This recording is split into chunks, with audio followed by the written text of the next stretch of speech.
Merci Alexandra. Nous recevons justement le ministre des Finances et de l'Économie, Jean Castellini, bonsoir. Bonsoir. Alexandra Pagny vient d'en parler, vous avez apporté une aide supplémentaire pour les commerçants du Rocher. On peut dire que les commerçants du Rocher sont les sinistrés de la crise? Alors on peut certainement regretter, bien évidemment, la situation assez catastrophique à laquelle il doit faire face depuis maintenant de nombreux mois, qui résulte notamment de l'arrêt complet au printemps dernier, enfin en 2020, de l'activité des croisières, de la suspension de toutes les grandes manifestations sportives et autres qui amènent des milliers de personnes chaque année en principauté et qui privilégient bien sûr le Rocher, ses commerces et ses restaurants. Et c'est pour cela que nous avons souhaité, au niveau du gouvernement, en concertation avec les élus, après avoir également rencontré des représentants des commerces du Rocher, leur accorder une attention toute particulière en ce début d'année. Alors nous sommes là pour parler de Monaco Boost, qui est situé à Fontvieille. C'est une pépinière d'entreprise. Il vient d'y avoir une visite à l'occasion de son lancement officiel. Avant d'en discuter ensemble, je vous propose de regarder ce reportage explicatif de Frédéric Hélion. C'est une nouvelle pépinière d'entreprise située à Fontvieille pour tous les Monégasques désireux de créer leur entreprise ou développer leur activité.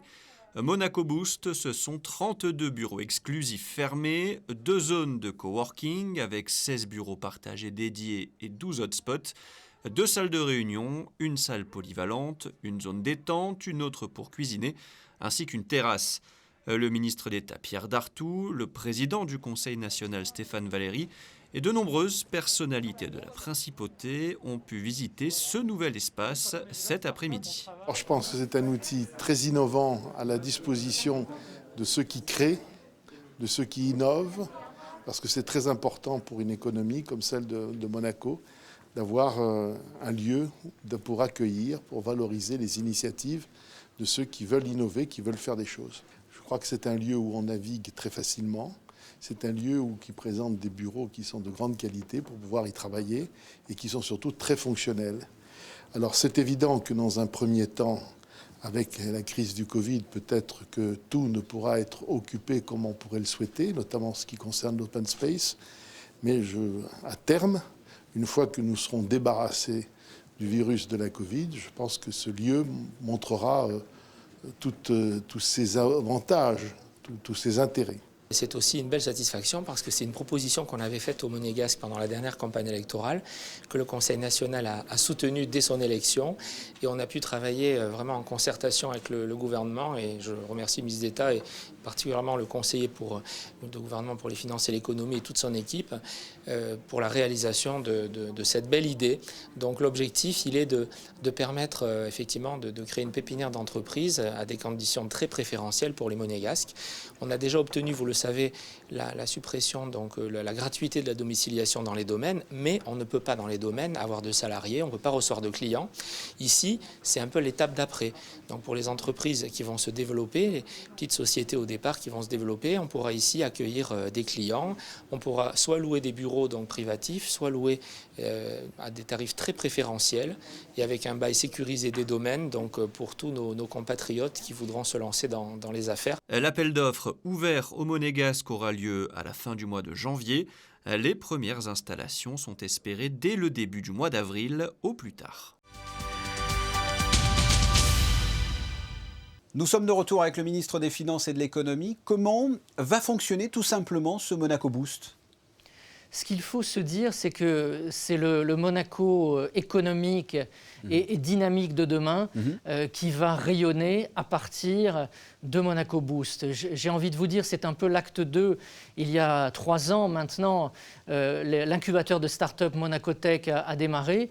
Et Monaco Boost aujourd'hui, c'est véritablement une pépinière d'entreprise pour l'entrepreneuriat monégasque, prioritairement, pour donner leur chance à tous les talents monégasques en principauté, qui veulent créer leur entreprise, développer leur activité, qui n'ont, c'est tout à fait légitime au début, pas de moyens importants à dédier pour louer des bureaux, pour s'installer, et qui ont besoin en plus sans doute d'une ambiance qui, nous l'espérons, une fois que la crise sanitaire sera derrière nous, eh bien, qui soit la plus collaborative, la plus participative possible. Et c'est cet état d'esprit que nous cherchons et que nous chercherons dans les prochaines semaines, après l'appel à candidature et la sélection des entreprises, à fédérer au sein de Monaco Boost. C'est ça, il va y avoir un appel à candidature prochainement là.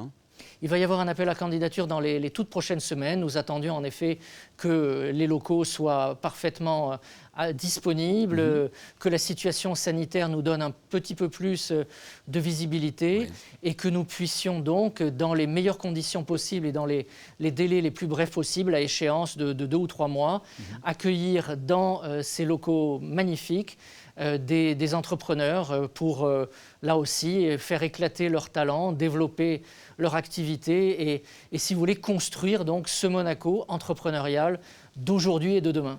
C'est destiné à qui? Qui pourra en bénéficier? Il faut être monégasque, il faut être résident. Qui peut en bénéficier? Il faut avoir un secteur d'activité particulier? Le secteur d'activité à proprement parler, non. Ce que nous souhaitons, c'est bien évidemment, dans un premier temps, privilégier les nationaux, ou ceux qui, comment dirais-je, ont pris une forme de sociétés en nom propre, ou qui sont en SARL, détenus majoritairement à plus de 60%. Par des nationaux, par des monégasques, un peu à l'instar des règles que nous mettons en œuvre lorsque nous lançons des appels à candidature pour les locaux domaniaux commerciaux. Quels seront les services mis à leur disposition ? Alors, il y a une équipe qui s'est constituée, qui est d'ores et déjà opérationnelle. Si vous voulez, un peu comme dans toutes les pépinières, vous y trouvez des salles de réunion, des bureaux exclusifs. Vous y trouvez également un espace de restauration. C'est une espèce véritablement, je pense, d'entreprise dans l'entreprise, avec tous les services que l'on est en droit d'attendre lorsque l'on est soi-même au sein d'une moyenne ou grande entreprise, mais qui vous sont proposés à titre individuel ou dans le cadre des bureaux qui seront occupés dès le démarrage de votre activité. Et quelles sont les différences avec un business center traditionnel ?